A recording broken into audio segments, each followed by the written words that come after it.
मैं उसी मुख्तार अंसारी का बेटा और रगों में जो भी लहू है वो आपकी अमानत है। जब जहां जरूरत हो वसूल कर लेना, ये वादा है मेरा आपसे। ये मत सोचिएगा कि आज वो आपके बीच में नहीं है, तो ये समुद्रवादी मनोवादी ताकत आपके ऊपर जुल्म और अत्याचार कर पीछे हट जाएगी और वहां पर बैठे हम मुक्तदर्शक बन के बैठे रहेंगे। पिछले 9 साल से योगी आदित्यनाथ की सरकार ने जिन 2 मुद्दों पर सबसे ज्यादा राजनीति की, अब वो मुद्दे कुंद होते हुए नजर आ रहे हैं। अगर पॉलिटिकली देखा जाए, प्रतिद्वंदिता देखा जाए, तो अखिलेश यादव की तरह आपने 2 जिक्र बहुत सुने होंगे, अतीक अहमद और मुख्तार अंसारी का जिक्र। अतीक अहमद और अशरफ की हत्या, ये सबने देखा। देश की नहीं दुनिया में भी इस बात को लेकर बड़ी शर्मनाक स्थिति बनी थी कि पुलिस की कस्टडी में हत्या कर दी जाती है, लेकिन उसे किसी गौरव के तौर पर बीजेपी के नेताओं ने लिया था। मुख्तार अंसारी के साथ जो जेल के अंदर हुआ, वो उस मामले को भी अपनी पीठ थपथपाने के तौर पर लिया।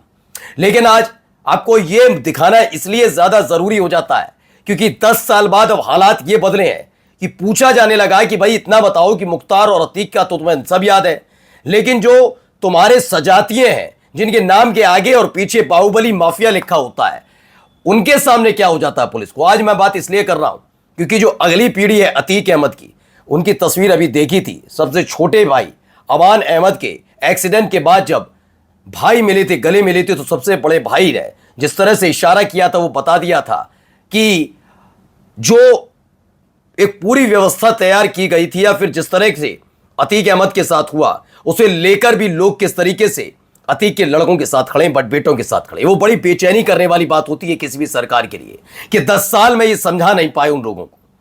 और यही स्थिति कुछ आज आपको दिखाऊंगा जब मुख्तार अंसारी के जो बेटे हैं, उनके सामने आने के बाद उन्होंने कुछ ऐसा बयान दे डाला है कि हर कोई तारीफ कर रहा है। तो ऐसा क्या कहा अब्बास अंसारी ने, वो भी आप देखिएगा। कुछ ऐसी तस्वीरें हैं, यकीन मानकर चलिए पसंद आने वाली नहीं है योगी आदित्यनाथ को, उनकी सरकार को। ऐसा क्या चुनौती दे डाली ऐसे वक्त में जब कई मामलों में लगातार कार्रवाइयां की करके इन परिवारों को या फिर अब्बास अंसारी उनको डराने की कोशिश की जा रही है। नमस्कार, मैं हूं प्राज्वल गौतम और आप देख रहे हैं न्यूज सर्किल।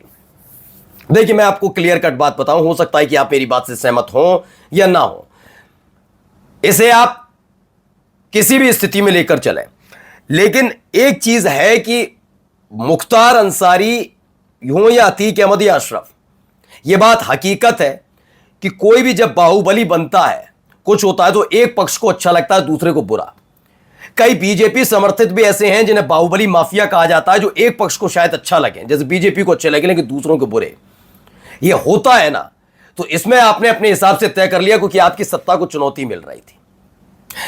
एक वक्त ऐसा भी आया था जब मुझे ऐसा लगता था कि मुख्तार अंसारी के अगर इंतकाल के बाद कभी भी ऐसी स्थिति नहीं आएगी कि उनके लड़के उस स्तर पर पहुंच पाएंगे। ये होगा क्योंकि पिता मुख्तार अंसारी बड़ा नाम, लेकिन वो स्थिति नहीं। लेकिन जिस तरीके से उनके इंतकाल पर, भाई जो भी आप कैसे भी मानिए, लेकिन सांसद रह चुके, विधायक रह चुके ऐसे व्यक्ति के लिए अगर आप इस तरीके की भाषाशैली का इस्तेमाल करेंगे तो समर्थक और उनके जो चाहने वाले, जो उनको अपने आप को उनको रॉबिन हुड मानते, तो क्यों गलत नहीं मानेंगे, बुरा नहीं। तो वो जब जिस तरीके से लिया गया इस पूरे मामले को, उसने अब्बास अंसारी को बहुत बड़ा नेता भी बनाया और अपने पिता से जो सीखा उसका एक दृश्य भी आपके सामने रखने जा रहा हूं। तो पहले बयान सुनिए अब्बास अंसारी ने क्या कहा है, सुनिए। मैं अब्बास अंसारी हूं, मैं मऊ सदर का विधायक हूं, मैं अंसारी परिवार का एक सदस्य हूं। मैं आपको बताना चाहता हूं, मैं उसी मुख्तार अंसारी का बेटा हूं और रगों में जो भी लहू है वो आपकी अमानत है। जब जहां जरूरत हो वसूल कर लेना, ये वादा है मेरा आपसे। ये मत सोचिएगा कि आज वो आपके बीच में नहीं है, तो ये समुद्रवादी मनोवादी ताकत आपके ऊपर जुल्म और अत्याचार कर पीछे हट जाएगी और वहां पर बैठे हम मुक्तदर्शक बन के बैठे रहेंगे। मैं आपसे बस इतना कहना चाहता हूं कि मेरे लगों में भी वही लहू है जो आपने अपने बेटे अपने भाई मुख्तार अंसारी को दिया था। यहाँ बहुत सारे लोग बैठे होंगे जो मेरे पिता के साथ क्रिकेट खेले होंगे। आओ के सामने अपन बहादुरी का बखान बताए तो समय होना सब कहल जाला कि बुरा समय जब चले ले तो ऊंट के ऊपर बैठे कौने आदमी के भी कुकुर काट ले तो ये हमारा वह समय चला था। जब हमारा समय चला था तो दोनों लोग का उतरे समय था। अब ये अब्बास अंसारी का ये बयान कई लिहाज में एक तरीके से चुनौती मान लीजिए, या फिर ये भी समझ लीजिए कि जनता उनको सुनना पसंद क्यों करती है। आप एक विधायक के बारे में ऐसा नहीं सोच सकते। आप ये कह सकते हैं कि अतीक अहमद मुख्तार अंसारी का बेटा ये वो। तो कभी आपने ब्रजेश सिंह के बारे में सोचा? कभी अपनी ही पार्टी के तमाम उन नेताओं के बारे में सोचा कि वो भी बाहुबली और माफिया के तौर पर जाने जाते हैं? नहीं। आपको चिंता सिर्फ इस बात की सताती है कि आखिरकार आपको चुनौती मुख्तार अंसारी ने कैसे दे दी थी। सत्ता आपके हाथ में आई, जो था ठीक है, लेकिन अब्बास अंसारी, क्योंकि क्या होता है ना, जब आप पर एक के बाद एक मुकदमे होते हैं, जब आपके से जुड़े हुए लोगों की संपत्तियां जब्त होती हैं, कुर्क होती हैं, लोगों को तोड़ा जाता है, आपसे संबंध तोड़वाए जाते हैं, तो आदमी घबरा जाता है। लेकिन अब्बास अंसारी की आवाज में वो चीजें देखने को नहीं मिली। अब क्या कहा उन्होंने, पहले एक बार मैं बता देता हूं। अब्बास अंसारी का एक भावुक बयान वायरल हो रहा है जिसमें वो कह रहा है मुख्तार अंसारी का बेटा हूं, अब्बास अंसारी हूं, उनका लहू मेरी रग में दौड़ रहा है। जब आपको जरूरत हो मांग लीजिएगा। मुझे भी 4 साल के लिए जेल भेजा गया, लेकिन मैं डरा नहीं और मजबूत होकर आपके बीच आया हूं।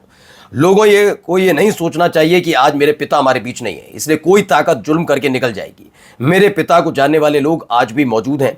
मैंने उनके संघर्ष और बहादुरी के किस्से सुने हैं। उन्होंने कहा, मैं अब्बास अंसारी आपसे वादा करता हूं, हुनर, ताकत और किरदार में लोगों को कम नहीं मिलूंगा।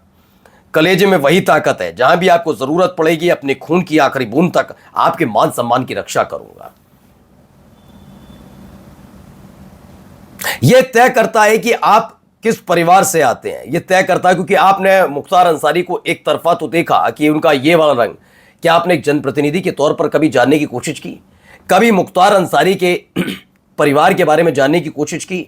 स्वतंत्रता सेनानी रहे। क्या कभी आपने अब्बास अंसारी के बारे में जानने की कोशिश की है कि वो एक अव्वल दर्जे के शूटर हैं, अपराध वाले नहीं, शूटिंग चैंपियन है भाई। ये भी समझना चाहिए। और एक ऐसी सरकार को तो खास तौर पर जो पढ़ाई लिखाई से ज्यादा युवाओं में ढूंढती है कि गोमित्र कैसे बनाया जाए, है ना। एक ये वीडियो भी निकलकर सामने आई है, जरा देखते चलिए। ये देखिए, जब पहुंचे थे अब्बास अंसारी, उस वक्त की ये वीडियो है। कारगिल शहीद राम दुलार यादव की शहादत के मौके पर जो कारगिल में शहीद हुए राम दुलार यादव जी, उनकी शहादत दिवस पर पहुंचे थे। आयोजित कार्यक्रम था जिसमें अब्बास अंसारी पहुंचे। उस दौरान उनके परिवार के सदस्य, जो राम दुलार यादव जी, उनके परिवार के सदस्य वहां पर मौजूद रहे। एक विधायक के तौर पर यह बेहद महत्वपूर्ण हो जाता है। इतने साल जेल में रहना, तमाम चीज़ें होना, और उसके बावजूद लोगों से मुलाकात, मिलना, ये तमाम चीज़ें बहुत ज़्यादा महत्वपूर्ण है। एक और तस्वीर इसी में निकलकर भी अभी और सामने आई है, वो भी आपको दिखाएंगे।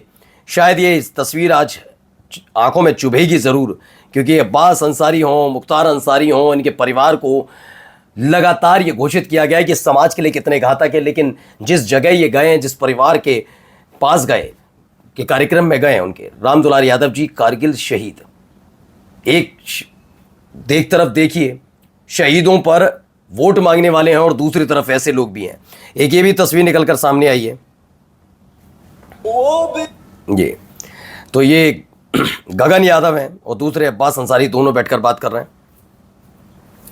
पत्रकार साथियों ने हमसे पूछा कि अब्बास अंसारी और गगन यादव कान में एक दूसरे से क्या बात करें। हमने कहा शायद शब्दों की जरूरत ही नहीं थी। एक दर्द दूसरे दर्द को सुन रहा था, समझ रहा था और महसूस कर रहा था। नमस्कार।